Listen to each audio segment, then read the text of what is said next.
tonight. This is great. I am so excited and honored to take this opportunity to introduce this evening's program and our all-star panel who we have right here. Each of our panel participants is a patriot in his or her own right. Our panelists will share their views on the government's response to the pandemic and the current political environment, as well as provide their recommendations for Dallas and American cities as we approach the 4th of July, or Independence Day. I'd like to share some insights about our panel participants. First, Texas House candidate Will Douglas. Will is a self-made pharmacy owner who grew up in a small town across the Red River. Will paid his way through the University of Oklahoma College of Pharmacy before moving to Dallas to begin his career. Through hard work and long hours, Will purchased several pharmacies and currently manages his own business, Crimson Care Pharmacy Group.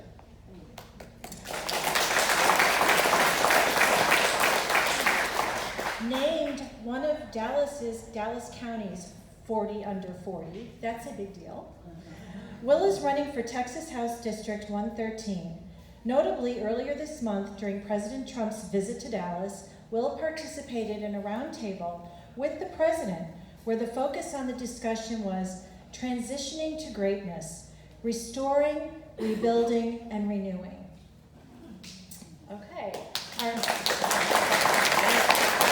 panelist is Shelley Luther.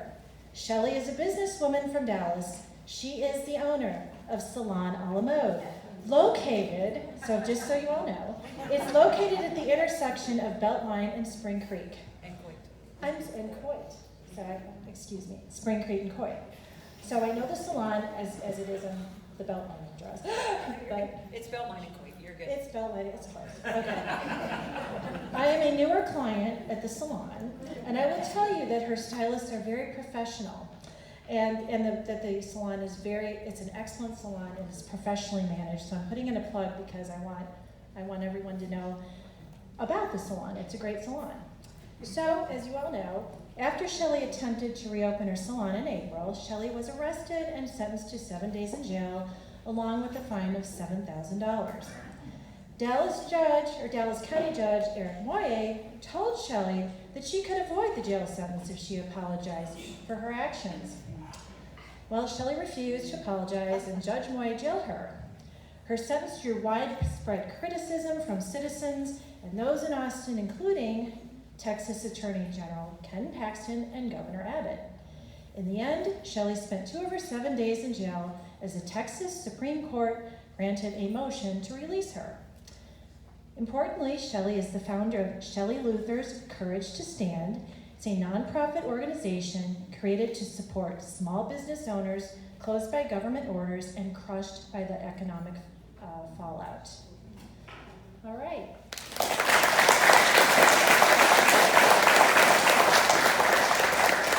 Our next all-star panelist is Detective Chad Prda. He's a Republican candidate for Dallas County Sheriff, taking on incumbent Sheriff Democrat Marion Brown. Oh, Chad.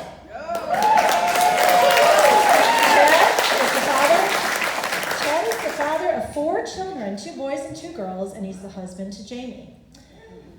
Chad has an extensive resume. Let me tell you, it's extensive. I had to pick and choose what to bring up tonight. I'll tell you that his resume includes an impressive background in law enforcement, starting as a clerk in the Dallas Sheriff's Office in 2013. He quickly rose through the ranks to become deputy sheriff. After graduating through the academy, where he graduated as a valedictorian, he was assigned to the warrant execution section. Chad then joined the SWAT team and became a firearms instructor. Detective Prda is an accomplished marksman, also known as a sniper, and he developed the training protocols for the sheriff's departments that are used for the sheriff's department that's used today. Some of Detective Prda's certifications include Advanced Peace Officer, Advanced Interview and Interrogator, Advanced Google Analytics, as well as an expert in cellular forensics and mapping. And during his career, he's received numerous awards, including the Meritorious Conduct Award, which was given to him by the current sheriff and the previous sheriff. So, that says a lot about Chad Prda.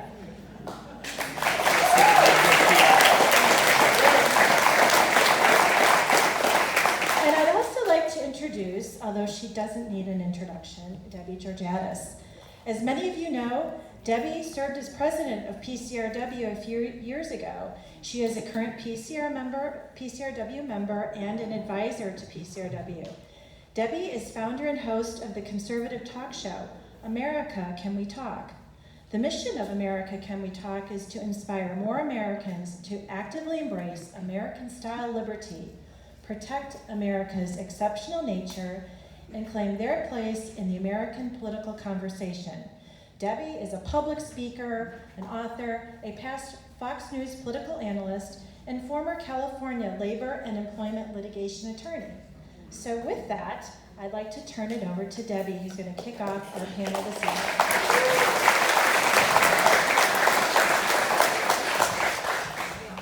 Why don't you just pass that microphone? We don't have a level, so we'll have two up here. I'll start with this one. Yeah, thank you.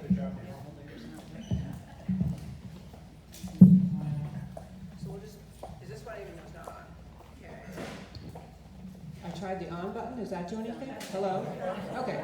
So, first of all, this is great to see such a good crowd. I'm so happy. It's summertime and everyone knows it's almost election season, so I'm so glad you're all here. I just want to jump right in and start with our panel. First of all, it's great to see everyone, and thank you for inviting me to do this. We are going to leave a little time for questions at the end.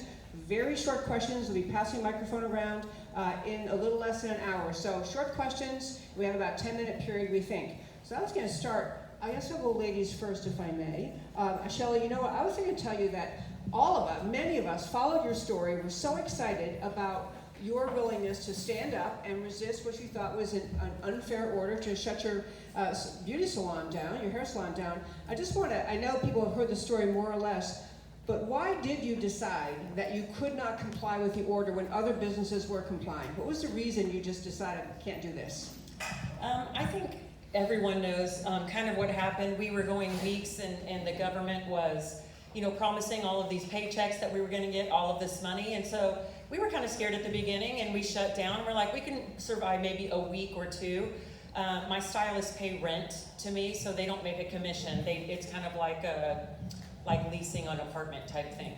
And so I said, stop paying your rent and I will try to figure out what to do for the 2 weeks or so. Well, then after 3 weeks happened and 3.5 weeks happened, and they're calling me saying, yeah, not only can we not pay you, we can't pay our mortgage, we can't feed our kids. What do you think about us going to people's houses? And that's when it struck. I woke up the next morning after thinking about it, and I told my boyfriend Tim, I'm like, I'm gonna open a salon. And he's like, okay. And he knows when I get something in my mind. But basically it was not only, I always felt like I can, you know, get through something. I've always been a survivor. I can figure out how to pay my mortgage and, you know, do something to, you know, feed my kids, whatever. But when other people depend on me and they were wanting to go where possibly COVID was, they could spread it, they could get it. I felt responsible for them, kind of like a mom. And so I said, I can protect them. I could open up the salon. I could make it extremely hygienic. They've already been through so much training and sanitation. Let's just open it and be the responsible ones. And then I got in trouble. So that's basically what it was when they wanted to go to people's houses. That's when I decided I needed to open. I noticed you did a YouTube video, and when everyone goes home, you can Google this or go to YouTube and look it up. You did a video recently talking about why you also stand by bar owners, because the current order from the government just recently shut down bars. How are you trying to help bar owners? What are you trying to encourage? What's your plan with that? I never have a plan, so you can't tell. Well, we were in Austin this morning. There was a rally, and we had a megaphone outside Governor Abbott's front door.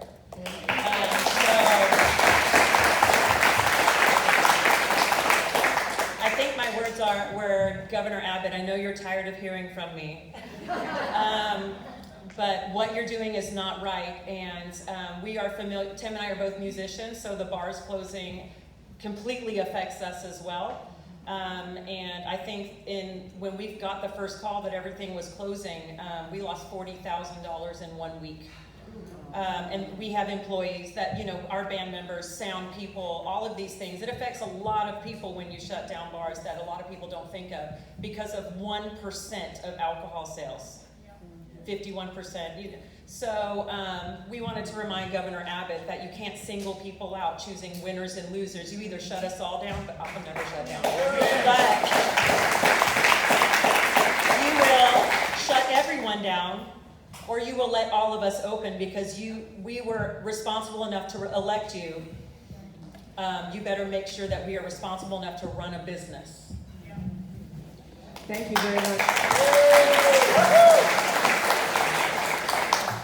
I'm going to turn to Will now, and Will Douglas, as you were hearing, owns several pharmacies, and he's actually in business. So before I get to telling you that I'm jealous that you got to be at Gateway Church with President Trump, I'm going to leave that for next. But first I want to ask you, I thought that was fabulous, but first I ask you, has the COVID shutdown, either the previous or now, is it influencing your business at all? I know you're a business owner, and you've got to keep your businesses rolling. Yeah, absolutely. And first of all, I want to say thank you to the Park Cities women for hosting this event for us tonight. And second off, I want to say I hope I never make Shelley Luther mad.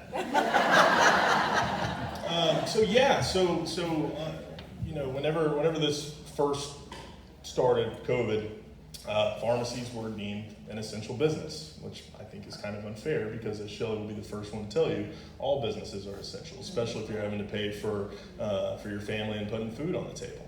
But yeah, as a pharmacy, my first responsibility, or as a pharmacy owner, my first responsibility was for my employees, for my staff, to make sure that they were going to be able to stay healthy and stay safe. And so we closed down the front end of the store. So, we're not getting any foot traffic in. We're not getting those sales. We only allowed people to come through the drive-thru. We would only do delivery.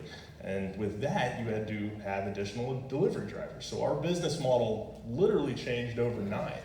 And so, fortunately for the PPP loans, that provided a little bit of a cushion to be able to do that. And then whenever you talk about, being a pharmacy and you have a rush of people to get medication because, everyone's freaking out that there's going to be medication shortages. So now we're having to order medication more than we normally would. So that makes your cash flow extremely tight. So it was a pretty dicey first couple months of it. Absolutely. So when you are a member of the Texas legislature, do you think that the legislature should have some input to the governor in terms of the shutdown, the extent of the shutdown? Is that something that should be part of the role of the legislature? Well, I mean, I'd like to think so, but I'm also not going to second guess any decisions that have been made. I mean, first of all, my first responsibility is not to make Shelley Luther mad. My second responsibility is to get elected. And then I can worry about questions like that. Right now, that's not for me to say. My only care is to make sure I get elected and then figure out where we go from here as a state. Because there's going to be a lot of people hurting even through next cycle. And so it's important that we have as many small business owners as possible in the legislature who know what business owners went through, so that way we can make the necessary changes down the road. I am going to get to Chad in one more moment, but I do want to ask you about Gateway. So if those of you did not see, President Trump, probably everyone saw, was at Gateway with a panel of people and essentially talking about, this was changing topics now, about talking about the violence in our country, the riots, the protests, and I just want to get a sense of, while you were there, something watching everyone in the panel, it seems so genuinely earnest. I just want to hear how it felt to be on the stage with him and your sense about the Trump administration's involvement in trying to address the violence in our country. Yeah, it was a pretty surreal experience. I found out about it, or I got a call on Tuesday and was invited to the panel. Tuesday afternoon, the White House calls me and vets me. They weren't sure if I was going to be on the panel or not. And then Wednesday afternoon, they called and confirmed that I was on the panel, which fortunately, I didn't have a whole lot of time to think about it because it was kind of a nerve-wracking. I'm not gonna lie, I was pretty nervous, more nervous than I've ever been in my life. But in terms of, it's like I talked about on the panel about capitalism. That's why I'm running. I don't think there's anything more important in this country. What really makes this country tick is our economic system. We have this system that has created the most diverse, the most tolerant, the most accepting country in the history of the world. Amen. Full stop. Full stop. And as a business owner, I understand why, because I don't care who comes through my doors. You know, I obviously don't care what color you are. I don't care what country you come from. I don't care, you know, what language you speak. I don't even care who you love. All I care about is that you are able to pay for the services that I'm providing so I can pay my bills, and I can pay my employees so they can pay their bills. And that's created a culture to where, like I said, we are the most diverse and most tolerant, the most accepting country in the history of the world. And that's because of capitalism. It's not because of politicians and their strategies. Thank you so much. So I'm going to turn to Chad Prda now. He's running for sheriff. And I think of you often when I'm watching the violence around the country, and I know that there are police departments involved and sheriff's departments involved. So it's a big project, and it's an ongoing project dealing with the riots and looting, all that's happening around the country. So I'll start with Dallas. You watched the situation in Dallas, I'm sure. And so as a future sheriff, you know, were there things that could have been done to help calm things down? How did you feel things were handled by the current Dallas Sheriff's Department and police? So when talking about law enforcement, the biggest difference is DPD and the Sheriff's Department are two solely different departments. And they're run by different command staff and have different mission statements.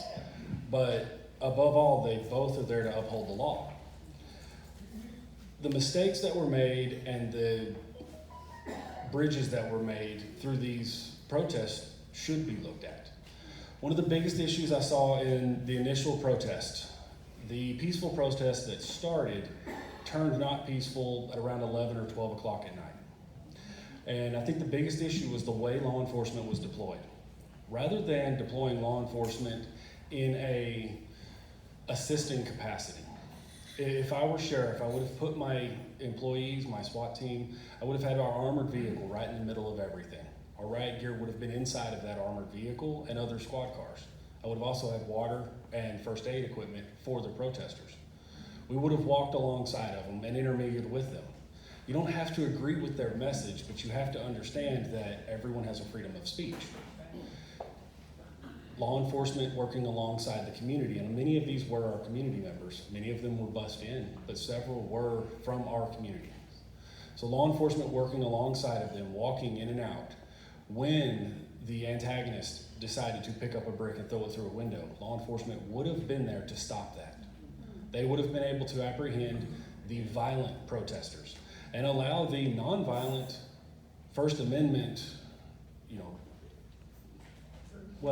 nonviolent and those individuals exercising their First Amendment would have been allowed to do so. So not integrating with the protest is the first mistake. The second mistake was when Jenkins, the sheriff, and DPD chief decided to allow a protest, but then instill a curfew and tell those protesters to walk across Margaret Hunt Bridge. Those protests were ordered not to block the highways and everything would have been okay. They did what they were told and they turned around and arrested them. It was a political stunt to generate arrest. But instead of going after the violent protesters, they went after the innocent protesters, and I say innocent because they are. They were exercising their rights and doing what they were told as a wrongful arrest. 185 individuals were arrested that night. Thousands were taken into custody and released, but 185 spent the night in Blue Sterret. Their charges were dropped the next morning. The statements that they gave to the media were not the correct statements. They made arrest. They tried not to own up to it. That's where we've run into the problem. Law enforcement should not be portrayed as the enemy. We should be working alongside the community. And when we forget that we are here to protect and serve is when we run into the problems that we have now.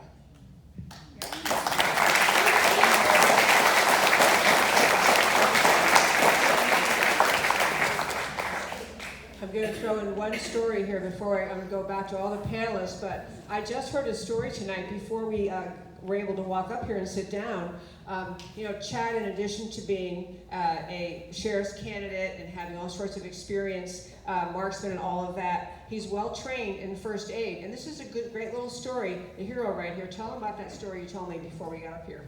Oh, I have to tell the story? Okay, I'll tell the story, but it's better if you do. So Save someone's life.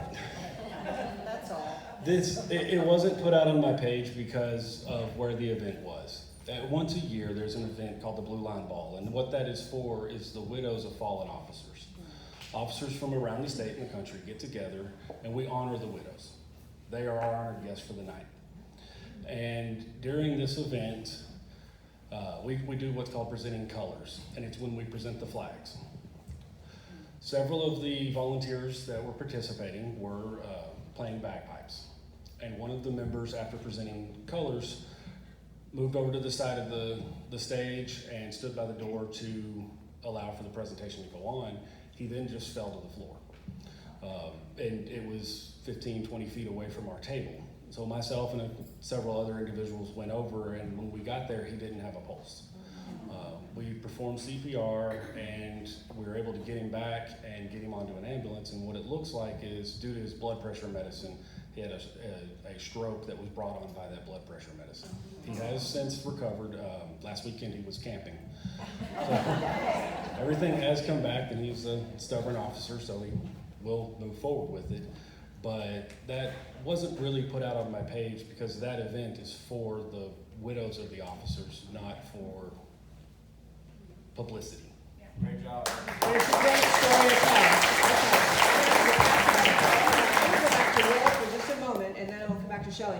So Will, you have a successful business, not just one pharmacy, several. You probably have a really, you've made a comfortable life. Why would a nice person like you run for state rep? Like, what is driving you to do this? Well, I want other people to have that. And when I grew up in rural Oklahoma. I'm not saying I grew up dirt poor by any means, but the only person who I personally knew who was successful was my uncle. My uncle was a pharmacist and pharmacy owner out in southwestern Oklahoma, Duncan, Oklahoma, if anyone knows where Halliburton originated. And he was able to provide for his family and take his family on trips and go to Disney World with his kids, and I always wanted that, And so growing up, I thought, well, if I want to be successful, I got to be a pharmacist. I didn't know anything else. So at 13 or so, I made that my goal in life, and I never, detoured off track. And after I graduated pharmacy school, I moved down here and had really rapid success and accomplished my goals. And then I tried to do the same in New York, in Manhattan, and that was my first time experiencing what it's like trying to do business outside of a business-friendly state. Yeah. That was your first mistake. Oh, absolutely. Absolutely. And it was something that I didn't really understand until I tried doing it. I'm literally trying to replicate the same business model that I have done, that my business partners have done here in Dallas multiple times in Manhattan. And this was a great opportunity. It was near Central Park, or on Central Park. And it was this concierge pharmacy model, no insurance, it was cash only, so it's awesome. Wow. Catered to Trump Tower, so just high-end clientele. And after 3 months of due diligence and work, it was just the tax burden, the regulations that they put on the businesses. There just wasn't enough meat left on that business's bone to warrant it. And it's disappointing because it was a great opportunity for someone, but blue states just make it so hard. And so, long story short, to answer your question, I'm running to make sure Texas stays reds, to make sure that can move here from rural Oklahoma, can move here from blue states, and with dreams of small business ownership, and still be successful. Because if Texas turns blue, we start making it harder on businesses than we already are, and Shelley can speak to that. Shelley get mad, y'all. I want to make sure that. So that's why I'm running. Wow, thank you. Shelley, I thought I read, and this could be incorrect, but I thought I read that you were actually forming some kind of foundation or some other effort to try to push forward. You didn't set out to be political. You set out to have a lovely business of your own and be successful. And we all heard a story of how that changed. But what are you trying to do with your foundation? Well, yeah, just to give everybody an idea, I taught high school for 13 years. If I talk to you like your high school kids, sorry, because that's just what I do.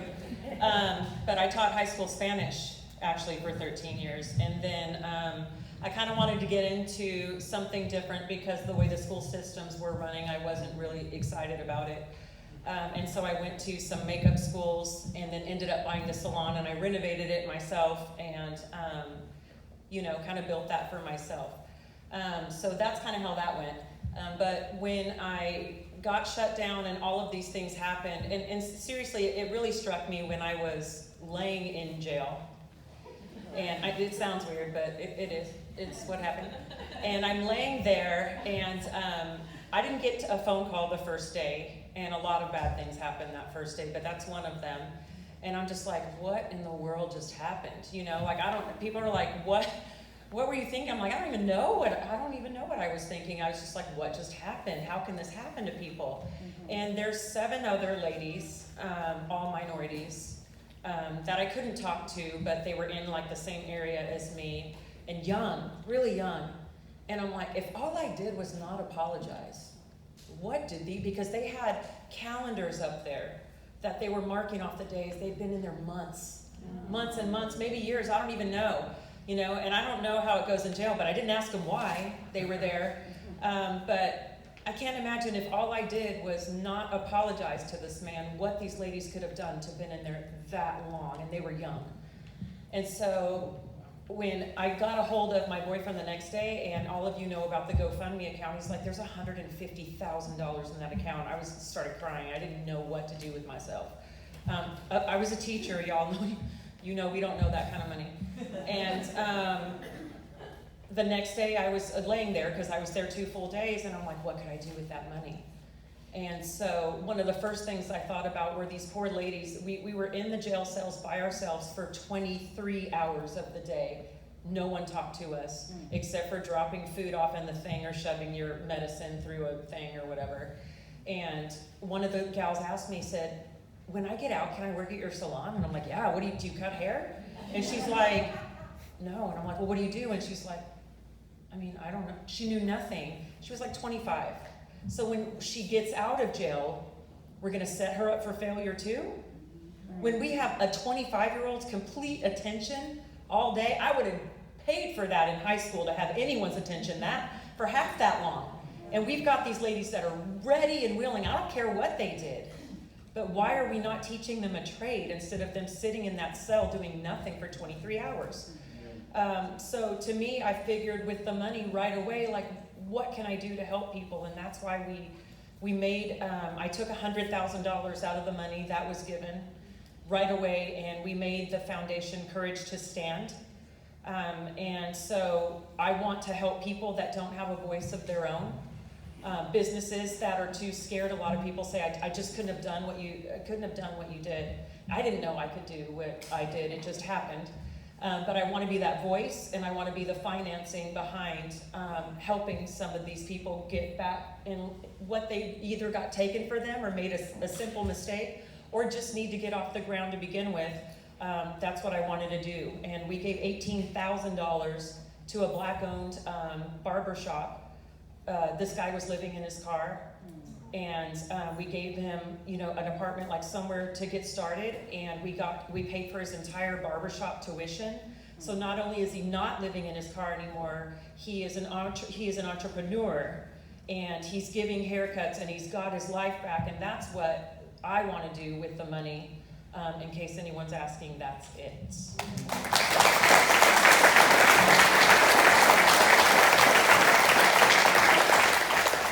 I have one more question for you, Shelley, right now, which is, when you're in the courtroom, isn't it accurate that all you had to do is say, I'm sorry, and then you wouldn't have to go to jail? Why didn't you just say, I'm sorry?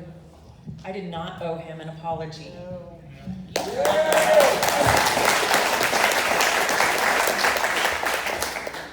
I knew it was coming, and I don't know what you call it, coercion. I don't know what the real term is. Maybe you can help me, Sarah. But when someone says you either apologize or this happens to me, oh, there you go. So a lot of things, he already made up his mind that judge, Judge Moyer, who you're all voting against. Right, Jessica? I've never met the man before. I've never been in a courtroom like that before. I've never been to jail before. My dad was a Marine for 27 years. We lived straight. I mean, we didn't even talk in public. And so, yeah, the entire time, I felt guilty before I'd ever said a word. I felt like I was guilty, and I don't even know if I would apologize, if it even would have made a difference, because when he did give me an opportunity to speak, he would not even look at me. And all I can say is thank God that we were able to get that live stream so the entire world could see how corrupt this system is, and it's not just here, it's everywhere. But let's start in Dallas and get that taken care of.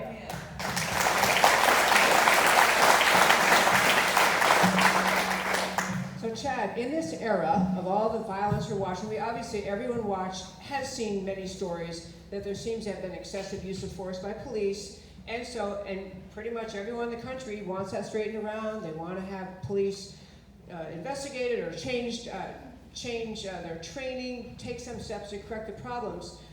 But President Trump came out with, and I know the police and sheriff are different, we already had this conversation. I know the police and sheriff are different, but do you think that the efforts that are coming out of the Trump administration, as an example, are these good efforts are necessary efforts to help police departments just improve their performance? Do you think we need all this, or is it more of are we overreacting because of a few bad incidents? So, and that's kind of a loaded question. Yes. With an entity such as law enforcement, even one incident is too many. And there's the same statistics. Over 900,000 stops a day, and there's only one bad incident. But still, that one bad incident, as an officer, when you get out of the academy, what we tell the new recruits, with your badge and your weapon, you can take a life, someone's freedom, in the moment of an instance. You have more power on the street than a judge. It is our duty to make sure new officers understand that. Amen. To understand that their observations, their training, and their opinion can take someone's freedom or their life. Now, what Trump is doing is great. What I would like to see, though, is even more extensive training, more on-the-job training, and to go back to the way the mentality of law enforcement was. We still need the tax out of law enforcement. We still need very highly trained individuals willing to go after very dangerous individuals. But in general, what we really need is community policing. We need officers involved with the community, not in an enforcement capacity.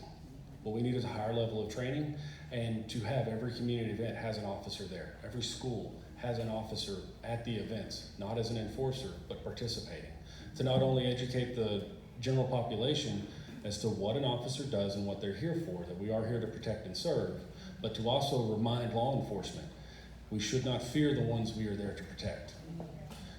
And right now, the general consensus with law enforcement is fear the ones we're there to protect. If an officer makes a mistake, they're trying to get the death penalty. And we have to change that. We have to change the mentality of not only the citizens, but law enforcement. We need to work together because we are there to protect and serve, and there's not one officer on the street right now that would give that up. But what we need is more understanding and more community policing.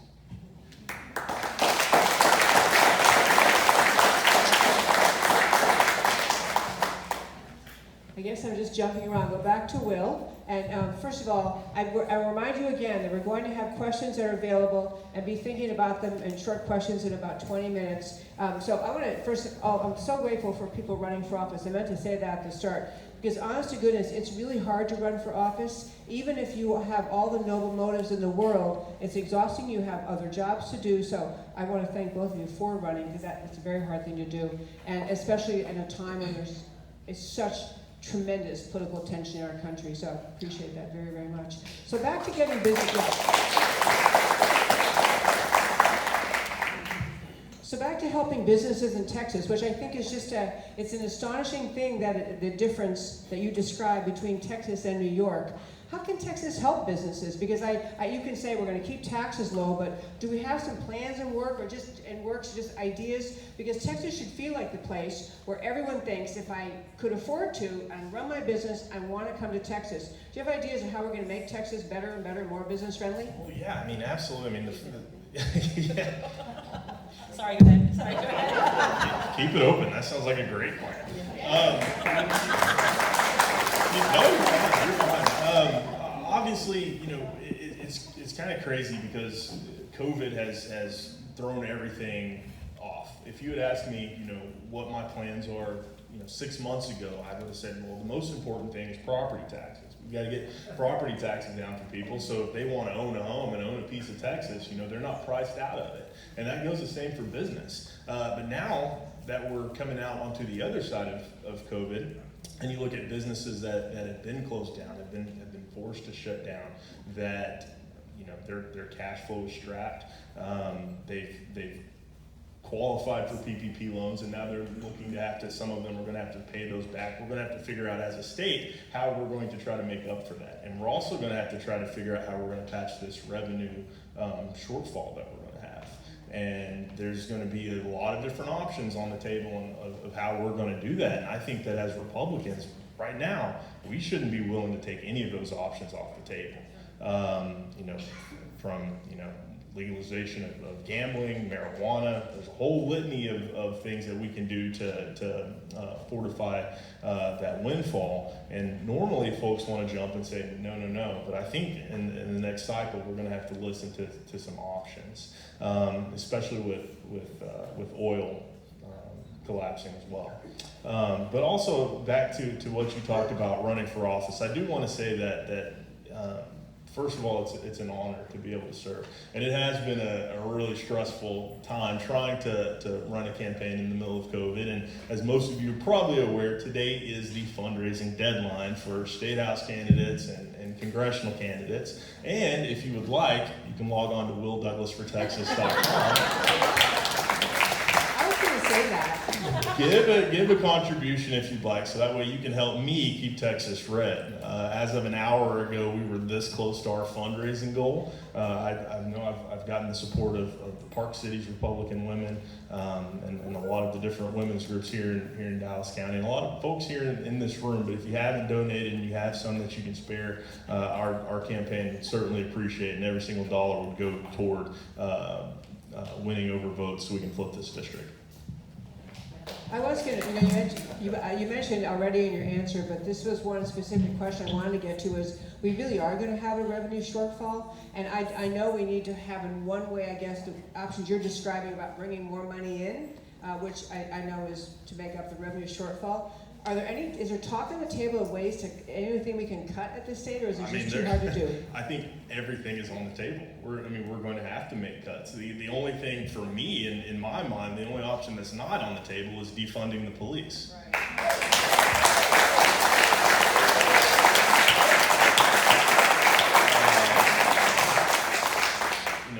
You're seeing cities do that, and I think we're going to see that play out, and it's going to be a terrible thing, and everyone's going to whip back into shape really quickly and realize how awful of an idea that is. I do believe that there's going to have to be a litany of cuts that we're going to have to make. We're going to have to tighten our belt, and then we're going to have to figure out how to make some more money. And the best way to do that is to put entrepreneurs in the house. Let's stop having politicians. Let's put small business owners in representation.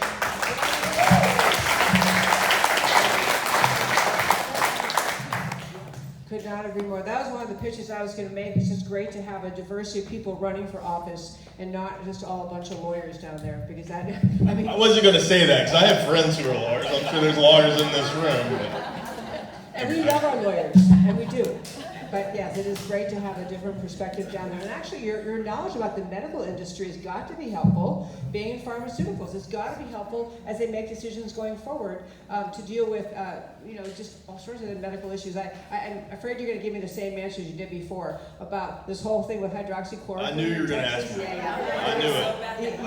You got it. At least hydroxychloroquine, according to some doctors, has been very effective in helping people with COVID-19. It has run into some tension around the country from other sources. So what's your thought about it? Well, first of all, I don't think medication should ever become a political football. Ever. Period. And if I sat here and told you that I had been reading into and poring over the medical journals to see if it works or if it doesn't, I'd be lying to you. I don't know. One thing I do know is that we are going to know for sure whether it's something that is effective or not until after November 3rd. Yeah. That I know for sure. And so, yeah, medication can't become a political football. The vaccination, when and if it becomes available, it can't become a political football. And again, that's just, you need folks that have, you know, a healthcare experience in your state legislatures, even on the federal level. There's just not enough healthcare providers in office to be able to provide a voice of reason to when issues like this come up. And make no mistake, this is going to happen again. There's already talks of another pandemic, a possible pandemic popping up in China. Until things are corrected in various parts of the world, this is something that we're going to have to prepare for. And again, putting people in office who have experience in these fields is the best way to do that. Everyone's nodding along. Yes, absolutely true. So Shelley, here you are with this crowd of people who are all into politics, and it hasn't been your thing in the past, and I'm not really asking if you're running for anything. However, I do want to ask you, beside running your salon, and beside trying to help bar owners or other people impacted by the next COVID shutdown or rules, do you see yourself potentially with a political future? Well, the gentleman that I've hired to answer my phone would say, do not say that you rule anything out ever. But honestly, that's never been anything that I've ever thought of. I've been raised with conservative views. I guess what I've been told, I'm conservative libertarian. And I just want the world to be a better place. Now, if that ends up being what it is, you know, if it ends up being my path, then that's what it is. But I have to honestly tell you, I've always been a believer in God, and I'm not like a big church goer. You know, my grandparents, great-grandparents, preachers. I mean, went 4 days a week to church, all of that stuff, and I've always believed in God, but I have never felt more led than the day that I woke up and said, you need to open your salon. When I say led, I mean being drugged by the hair and saying, this is what you do. And it's really surreal. And when I went to jail and all of those things, and a lot of people said, you didn't look scared. I wasn't scared. It's hard to explain, and it sounds kind of lame to some people, I guess. But what I'm telling you is, I wasn't scared. I wasn't scared of getting COVID. I'm still not scared of getting COVID. And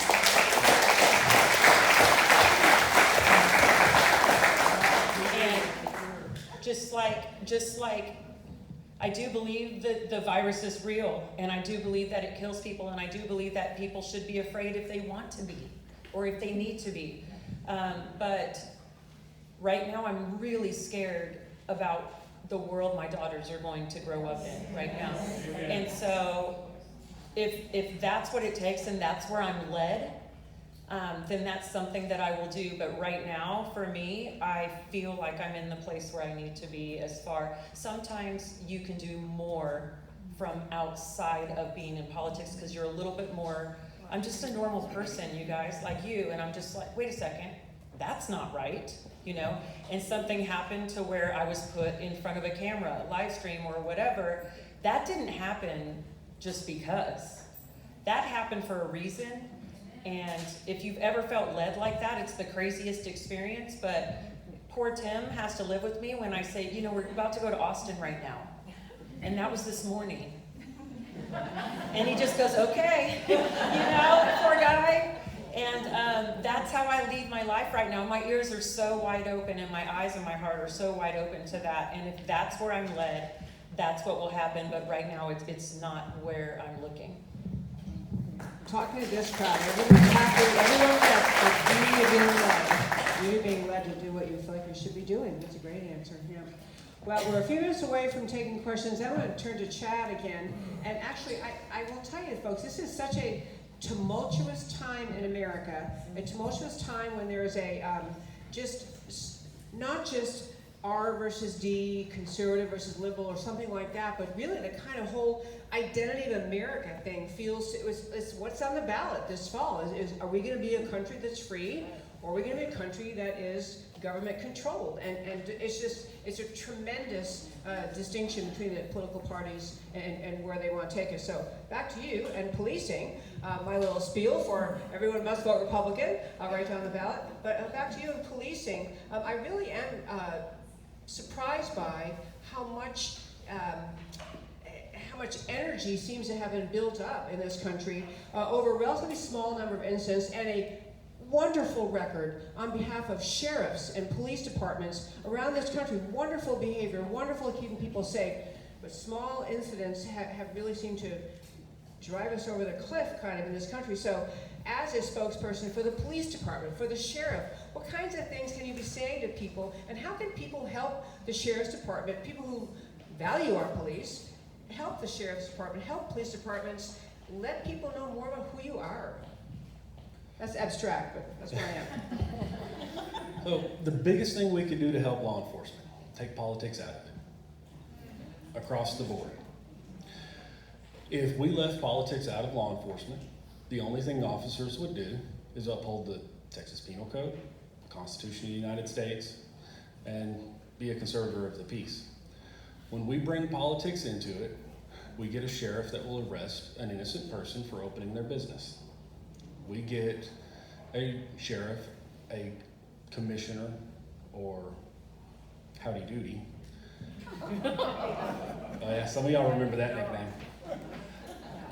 They will arrest innocent people for exercising their First Amendment. If we stop electing politicians to run law enforcement and start electing officers, we will stop arresting innocent people. The biggest push I can say is look at our candidates. Look at who we're putting in office. Are we electing politicians that are very good at public speaking? They get in front of you, they smile, they shake hands, they kiss babies? Or are we electing people that will stand up and do the job and do it correctly because that's where they come from? Do we want a pharmacist and a small business owner to dictate how the country is run? Or do we want someone that can just stand up and smile and doesn't actually know what we need? Do we want a politician that was handpicked and brought in by the controlling power to run our sheriff's department, which is the only agency that can stop the federal government from overstepping their bounds? Amen.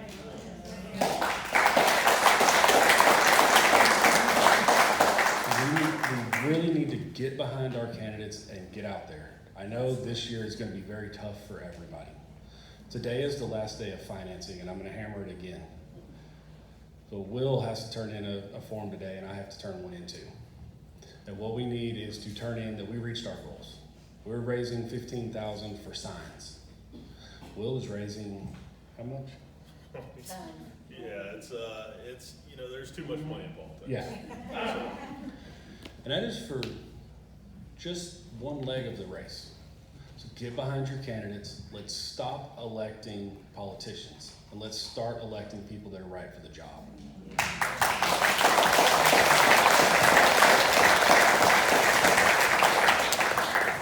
I was going to make the point, which I think has been made several times up here, but this date, June 30th, midnight, is the deadline. So anyone who'd like to donate, as you're hearing, this would be a great time to do it. For any candidate, this is for federal, state, for everybody. So it's a great time. If you can make a donation online, if it gets here before midnight, there you go. They did not pay me to say this, but I really do think it'd be a great time for us, so I'll be thinking about that. And there's this tremendous feeling in America. Okay, this is actually tying in what we're talking about. So Lieutenant General Michael Flynn, I don't know if you saw, wrote a column in Western Journal. And one point he made at the very beginning was, we are changing policy in this country based on the activism of about 2% of the country. Because the remaining 98% of the country is silent and therefore complicit.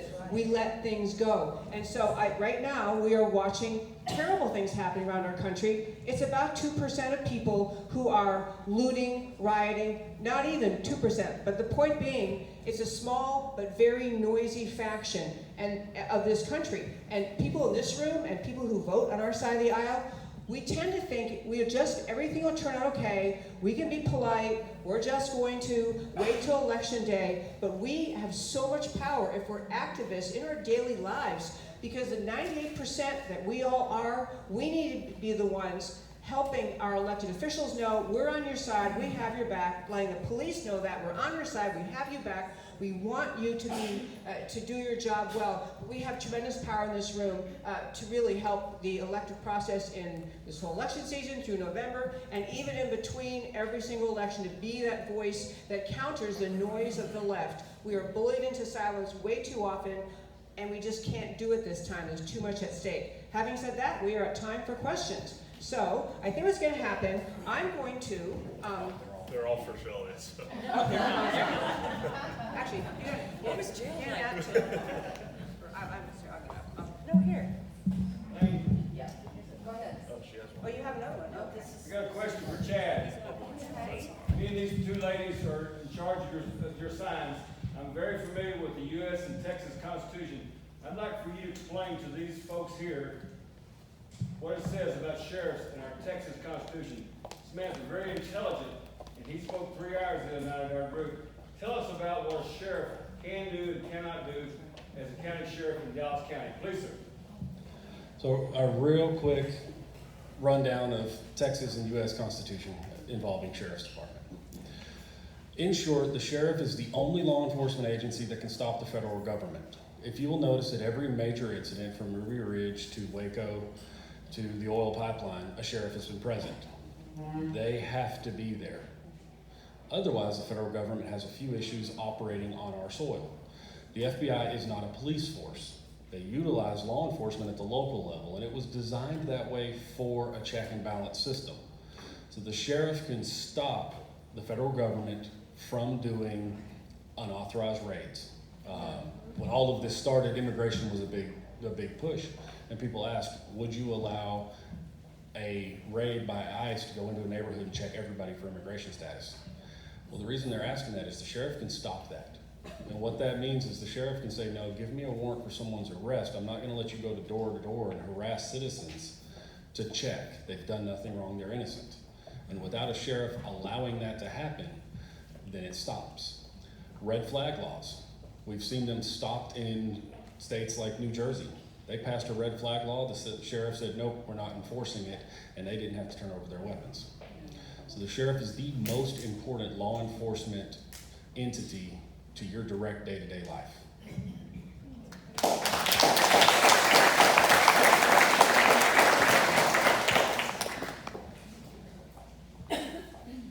Okay, just hold on. The mic Just doesn't get that work. microphone, yeah. I was gonna say, I think this one, we'll just pass this Yeah, one.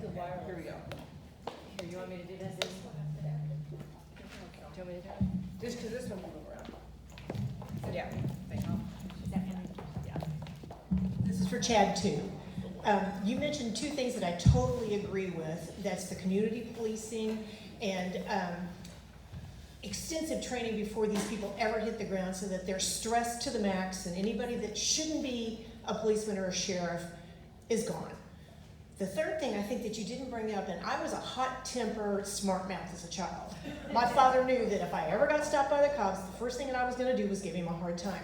He said, your hands are on the steering wheel, those lips are together, and yes sir is the only response that comes from your mouth. I think that maybe that's the third thing that needs to happen community-wide with children that's not happening right now. The resistance elicits a response in police. It should be overcome by the police, obviously. I mean, they shouldn't react to that. But that resistance, if it's brought down, both sides are gonna do a better job. Do you agree? Yes, and it's not the resistance. So what we're finding, and that's where the officers in the school would be able to assist with. I was told how to go through a traffic stop whenever I was younger. And if we've lost that, what we're finding is people are telling entire generations of children, you don't have to do what the officer says. They have no right to ask you anything. the way officers base their traffic stop, when I walk up, I ask the exact same question, I asked it the exact same way, and in the same order. And what this allows me to do is gauge each person's reaction, and when there's an anomaly, now I need to investigate why there's that anomaly. That's where the resistance is causing the issue, because they become the anomaly and they've done absolutely nothing wrong, but they didn't answer it the same way the last 500 people did, so there's something wrong here. And what we need to do is train people to understand, if you put your hands on the wheel, if you turn your dome lights on, if you roll the windows down, if you're nice and you answer the questions, we go away. And most of the time we don't even write a ticket. It's better training on both sides. Do you consider Black Lives Matter a terrorist organization, and is there a cooperation between Black Lives Matter and Antifa? So, I do not consider Black Lives Matter a terrorist organization as a whole. Certain factions of them are. Antifa is a terrorist organization. And that's where we have to kind of look at the difference. There are some peaceful protests for Black Lives Matter. There is a good thing behind the movement. Some outliers, 2% of the loud factions, have made it bad. That's where, as law enforcement and as citizens, we should be able to sit back and say, what are your true demands and what do you really want? Those that are wanting outlandish demands, such as no citations and no jail time for anybody that's black, that's never going to happen. But those that are wanting better demands, such as, let's remove the placing the knee on the back of the neck as a restraining hold. Perfect, I'm all for it, let's do it. Across the nation. In fact, it's already there. Those that want better education for law enforcement, great, I'm for it. I would love to extend our training. So you have to kind of take it case by case. It can't be as a blanket. Now Antifa, they can be a blanket. They've proven themselves to be a terrorist organization. But until Black Lives Matter proves that they are one, we need to go case by case. The founders and trained Marxists. Oh. Yeah. It is a terrorist organization. It was founded by. Okay, actually, let her give you a microphone. Okay, let me interject.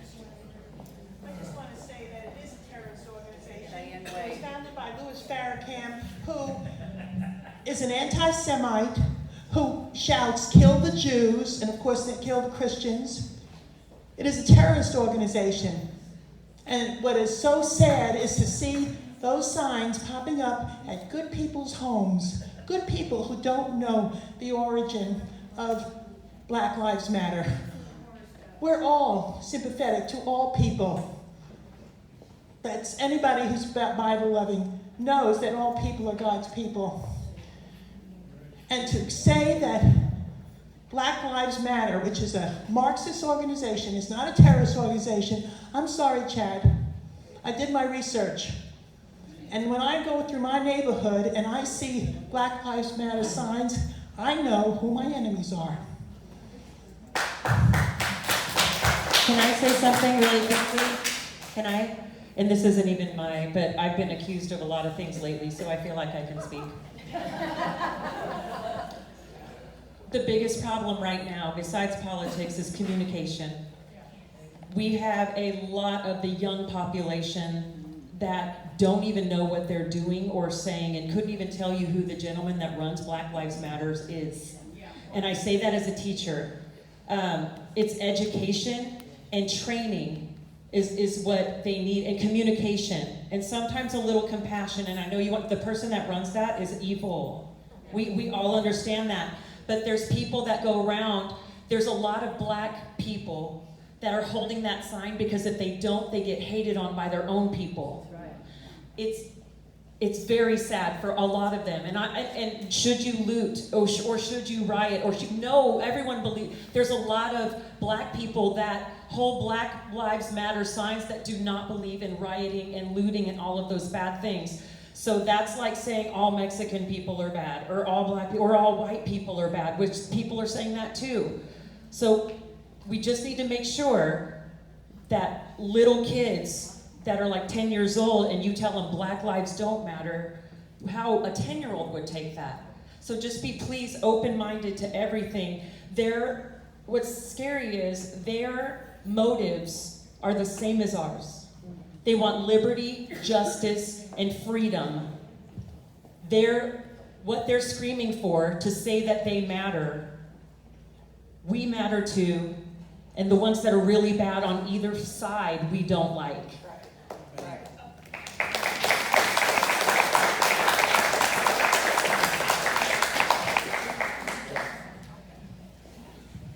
I don't want to steal y'all show, but y'all killing me. Listen. So listen, I'm the police officer back in 2015. I filed a federal lawsuit against Black Lives Matter. And by definition, I want you to understand why. Any group that uses force and intimidation for the purposes of changing governmental policy is a domestic terrorist group. All right. So let me get past that. So I did file that federal lawsuit. I also named Barack Obama in that lawsuit because he brought him down after he had just burned down Baltimore. I saw the shooting attack come to Dallas before it even got here. That was a personal situation for me. I was working on my doctorate degree. I was in the 5th chapter, and I was looking at mitigating shooting attacks on college campuses. And what I saw was that was a radical element developing on college campuses, and that group was using the name Black Lives Matter. Let me tell you how they were organizing. It was social media. Social media, and until this day, law enforcement still doesn't have the resources to be able to go in and identify these radical trends. So I was working with an intelligence company out of New York called GotPet. And you guys can look this up any chance you get, go look at GotPet. You'll see what I've done, you know. And in 2017, so after we lost this, we got officers. The shooting attack happened in Dallas. I predicted it. I knew it was coming. Nobody did anything about it. We lost 5 officers. 2 of them were my good friends. I said I had to do something about it. That's when I became somewhat of a radical. And I went after Facebook, Google, and Twitter, filed a federal lawsuit against them. What's happening now is the courts have not deemed these groups. See, the courts don't want to do the legislative job. So you can file lawsuits all day long about these groups attacking and tearing down our communities and hurting people. But the courts, if Congress doesn't do its job, the courts are going to do theirs. So there's a piece of legislation that I'm trying to get reformed right now, and that's the 1996 Communication Decency Act. It's Section 230. And basically what that says is that third-party entities, the social media companies, are not responsible for what third-party entities post on their platform. That's why these groups know that they go inside Telegram, WhatsApp, they can go inside of these encrypted apps, and they can call and organize people to attack police, and there's nothing anybody can do about it. So yes, by definition, so something is morphing out of this. This is not the Black Lives Matter movement. It's not what it was in 2015, right? You have had organizations and churches and businesses that have adapted the name, but there's a radical element within it. These radical entities, and they use the F12. Go look at some of the old pictures online. You'll see the FU, whatever. You'll see that 12. Follow that on social media, and you'll see what I'm talking about. They are radicals. They're anarchists, and they're trying to destroy our country. Sorry, guys. Thank you.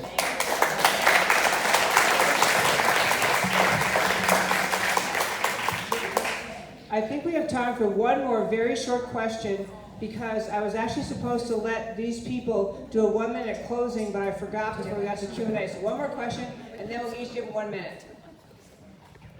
Okay, I just had a question about the hydroxychloroquine. I know this is kind of niche.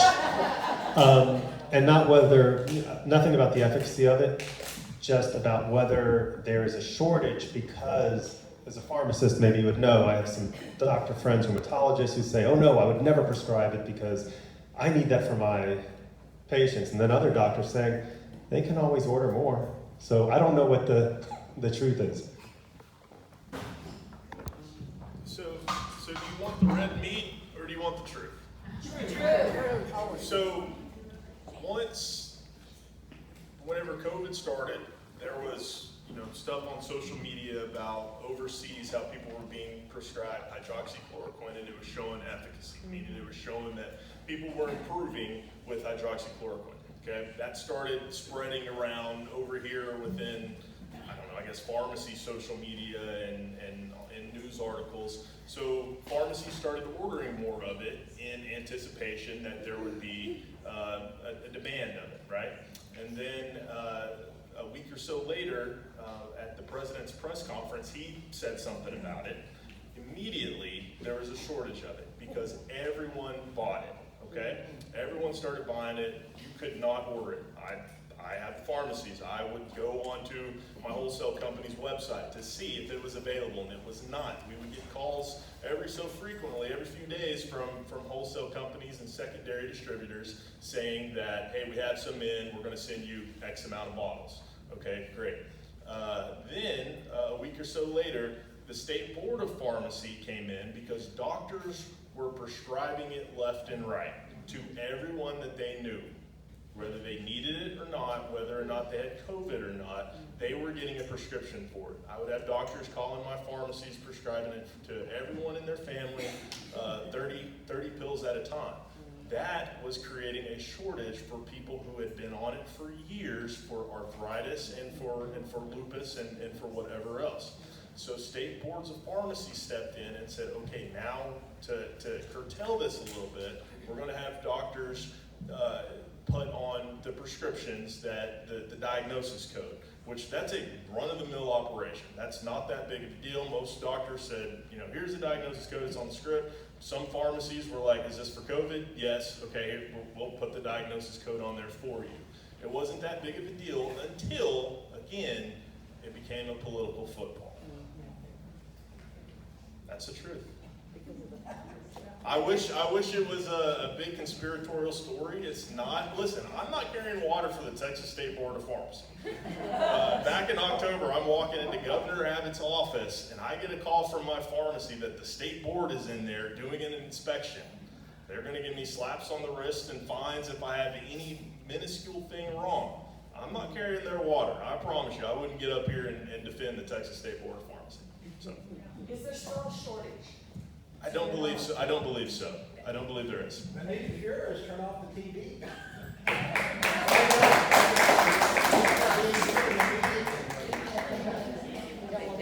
Okay, I guess we're okay. I'm trying to read signals here. One more question? Yeah, go ahead. Okay, so Shelley, I'm so inspired by so much of what you've said today, and just you were talking about education, and I was thinking someone was mentioning that they were running against Rafael Anchia. He started out as a Dallas ISD school board trustee. People are not paying attention to these small races. They seem like small races, but they're the ones who set your property taxes. And this is where people get their feet wet, and then they use it as a springboard into their future political career. And then I also want to say, you know, what you said about the girl that was in the cell there, the 25-year-old with no skills. So much of that is because we have shifted our schools and what is happening in the schools away from academics to more attitudes, values, emotions, and all this social justice stuff that you're seeing and all these people rioting in the streets are kids who have not been given the foundation, the academic foundation of reading, writing, math, and real learning. And that is happening largely because of Republicans in the legislature who are imposing bills with the Democrats that are terrible. So just want to say, pay attention to your school board races and get to know those candidates and stop the bad ones from getting in the first place. That's right. Thank you.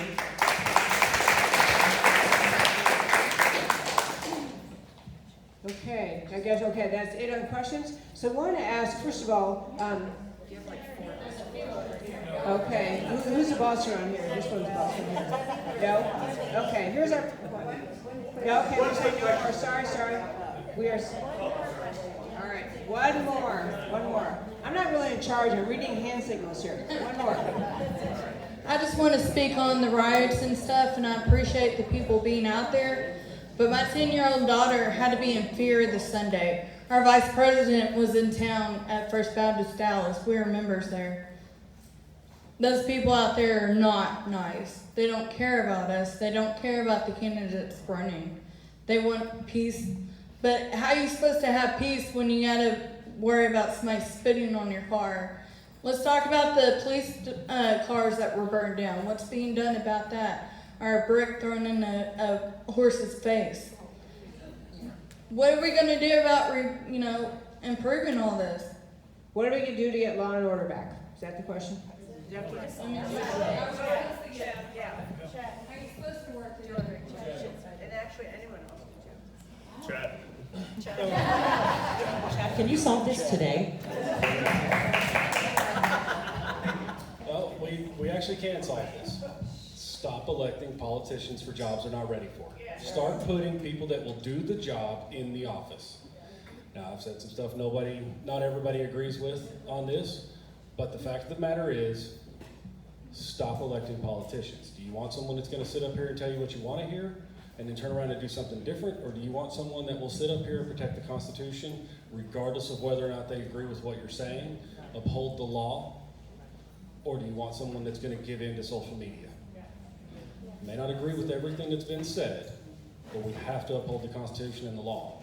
We have to stop putting people in positions that will not do that, that have no idea where we're coming from and no idea what we want. Elect the right people for the job, and let's fight back.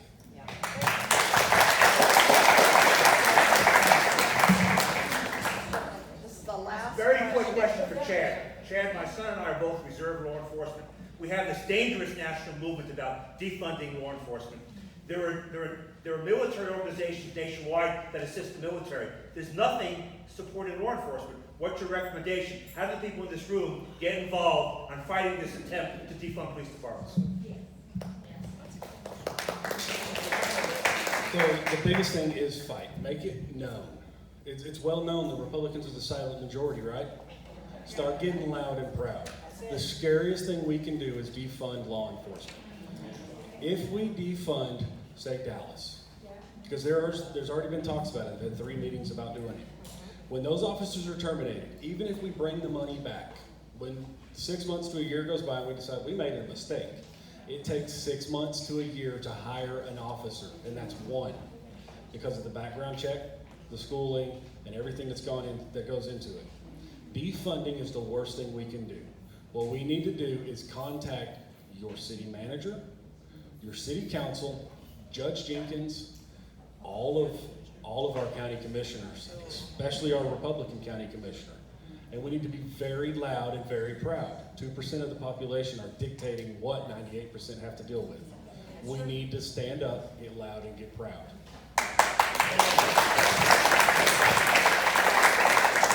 I could not agree more, and you know what, I'll make this plug, and I'm going to give each person on the panel, we're done with questions, I'm sorry, we have to be done, but I'm going to say this one little plug, and then give each person 1 minute to kind of wrap up what they have to say, tell you how to find them. But that is, we did all these great marches, a lot of you were part of it, when Shelley was dealing with her trouble with the law, and we did all these marches, stand up and all that. We ought to have a rally to defend police. A rally to defend police. This would be a great thing. The police would come and give us protection.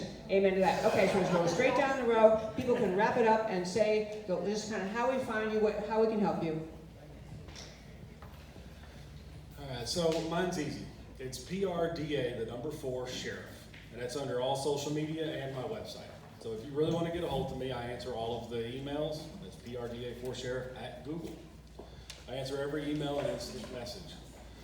The way you can help us the most, raise your hands. Pauline and Sammy are heading up my push right now to raise money for signs.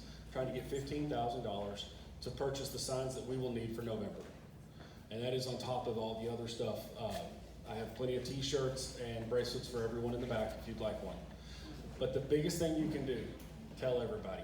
Tell everybody to come to my webpage, look at what I say, look at what I do, and make an honest opinion on it. I will put it all out there. I will answer your questions. If you have any, I'll stay back later.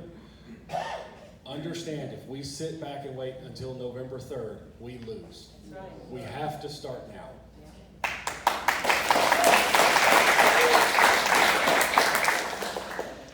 First of all, I just wanted to thank everyone in here that had me in their prayers or even thought about me with everything that we were all going through. I felt like we were all going through this. Just the outpouring of support that I've received is greatly appreciated. You have no idea. Number 1. Number 2, I don't live in Dallas. My salon's in Dallas. The way that you can help me the most is to give this. Can you come here, please, Jessica?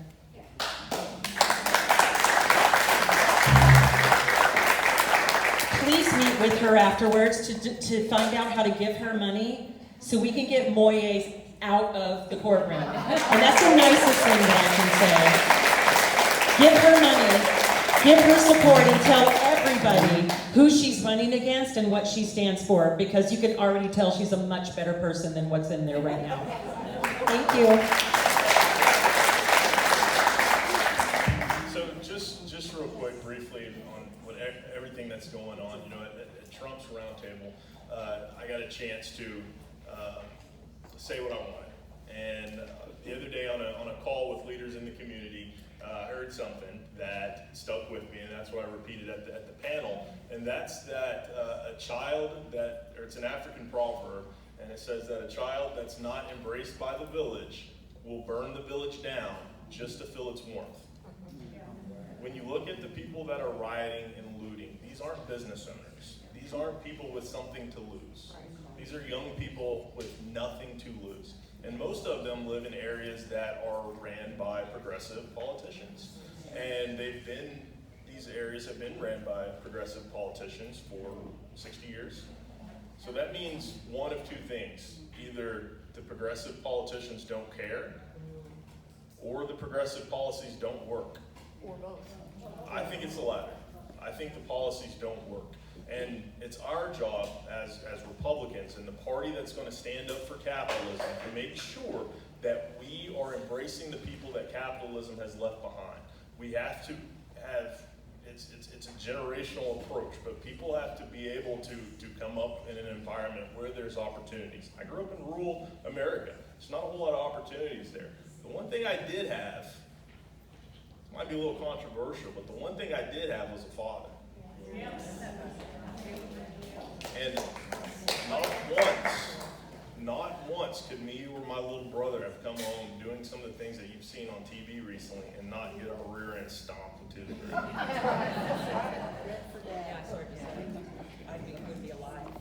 I wouldn't be running for office, I can promise. So, that being said, how can you help? The first thing you can do is help me to flip this district away from a progressive politician.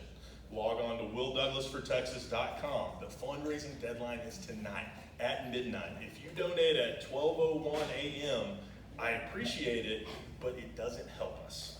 Well, I mean, it helps us, but it doesn't help us for this deadline. All the eyes in Texas are going to be upon this fundraising deadline. So if you can donate today, please do it. It's going to help us. Like I said, every single dollar that you donate is going to go towards flipping this district away from a progressive politician.